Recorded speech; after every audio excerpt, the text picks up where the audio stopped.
કમાટીબાગમાં છેલ્લા 12 વર્ષથી જોય ટ્રેન ચાલે છે.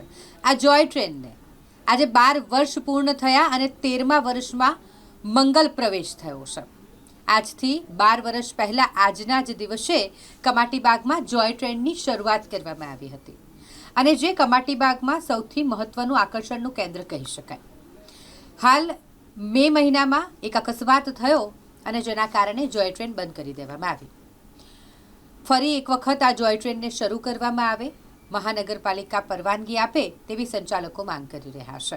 આજે જ્યારે 13મા વર્ષમાં મંગલ પ્રવેશ હોય જોય ટ્રેનનો, ત્યારે તેના સફર વિશે વાત કરીએ તો સતત 12 વર્ષથી તેઓ ખૂબ જ આકર્ષણ જમાવ્યું છે આ જોય ટ્રેને કમાટીબાગમાં અને સૌને મજા પણ આપી છે. મે મહિનામાં જોય ટ્રેનનો જે અકસ્માત થયો ત્યારબાદ તેને કારણોસર બંધ કરી દેવામાં આવી હતી, પરંતુ હવે પોલીસ વિભાગ તરફથી પરવાનગી મળી ગઈ છે. વડોદરા મહાનગરપાલિકા તરફથી જો પરવાનગી મળે તો આગામી જે તહેવારો આવી રહ્યા છે, દિવાળીનું વેકેશન આવવાનું છે, તેની મજા માણવા માટે જે બાળકો અને જે તમામ લોકો કમાટીબાગ ખાતે આવે તેઓને જોય ટ્રેનની પણ મજા મળી શકે અને માટે ફરી એક વખત વડોદરા મહાનગરપાલિકા જોય ટ્રેન શરૂ કરવા માટેની પરવાનગી આપે તેવી માંગ થઈ છે.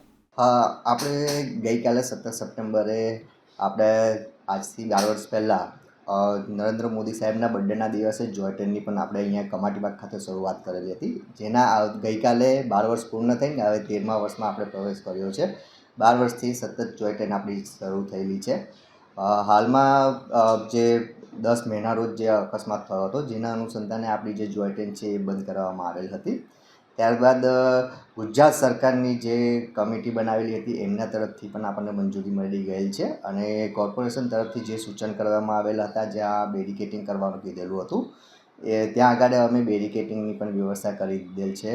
જ્યાં જરૂર પ્રમાણે જ્યાં જરૂરિયાત લાગતી હતી ત્યાં આગળ આપણે બેરિકેટિંગ લગાવી દીધેલ છે, જેથી કરીને પબ્લિકની સેફ્ટીનું ધ્યાન રાખી શકીએ.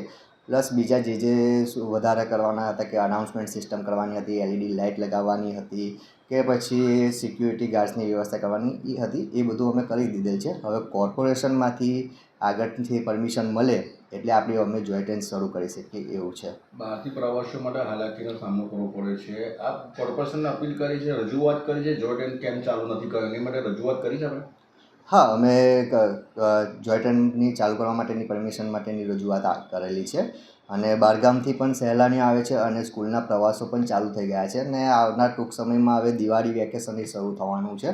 તો કેટલી સહેલાણીઓ આવે છે જે અવારનવાર આવીને પૂછપરછ કરતા હોય છે. ટેલિફોનિક પણ કેટલીક ઇન્ક્વાયરીઓ આવતી હોય છે, તો એમને પણ રજૂઆત કરતા હોય છે કે સાહેબ જોય ટ્રેન ચાલુ કરો, અમારે જોય ટ્રેન માટે આવવું છે.